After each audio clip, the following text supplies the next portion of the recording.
Onondaga, Stewards of the Land. In March of 2005, the Onondaga Nation filed a land rights action in federal court in Syracuse.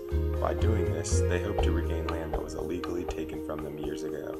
They want to regain their original territories so they can have a greater influence over the healing of these lands, which have been horribly polluted for centuries. To understand the meaning of these land claims, you must first understand Onondaga culture. The Onondaga, or people of the hills as they are sometimes called, are one of the original 5 nations of the Iroquois Confederacy. The Iroquois Confederacy, also known as the Haudenosaunee, was originally made up of 5 tribes: the Onondaga, the Mohawk, the Aniata, the Cayuga, and the Seneca. For many years, these 5 tribes waged war on each other until it is believed that the Creator sent a peacemaker to the Onondaga and the other 4 tribes, spreading the word of peace, eventually convincing them to come together, forming the Haudenosaunee.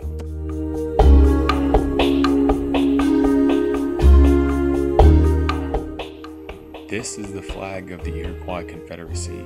Each square represents one of the original 5 nations. The furthest right is the Mohawk Nation, who were known as the Keepers of the Eastern Door.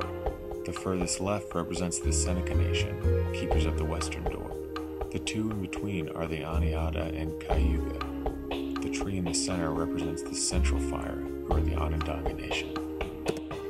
The Onondaga is made up of 9 clans: the Bear, Wolf, Deer, Snipe, Hawk, Beaver, Turtle, Heron, and Eel clans. Originally, the Onondaga inhabited parts of northern New York near the Onondaga Lake just south of Lake Ontario. Onondaga Lake is known as the site where the Haudenosaunee was founded many years ago. The Onondaga, like the rest of the Haudenosaunee, lived in long houses made of bark. These houses could reach up to 200 feet long and contained multiple families. Like all of the Native American tribes, the Onondaga were greatly affected by the arrival of European settlers. After the arrival of the Europeans, much of the land that once belonged to the Onondaga was taken from them.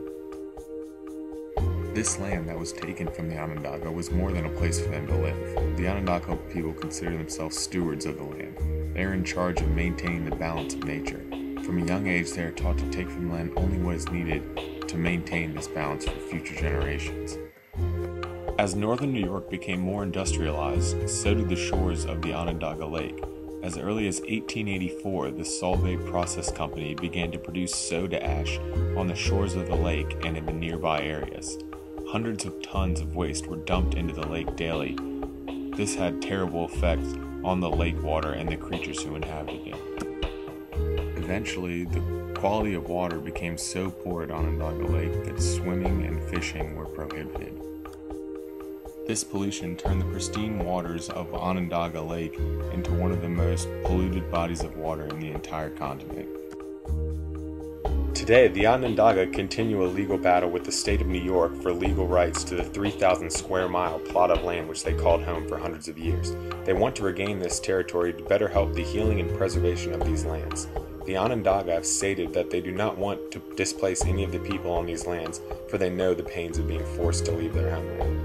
They have also made it clear that they will not be satisfied with methods that have solved other land rights actions, such as allowing them to open casinos. The Onondaga want this land solely to bring about the healing of the land and all those who inhabit it. The Onondaga Nation leaders see it as their spiritual duty to care for this land and pass it on to future generations. By doing this, they ensure that the Onondaga culture will live on for years to come.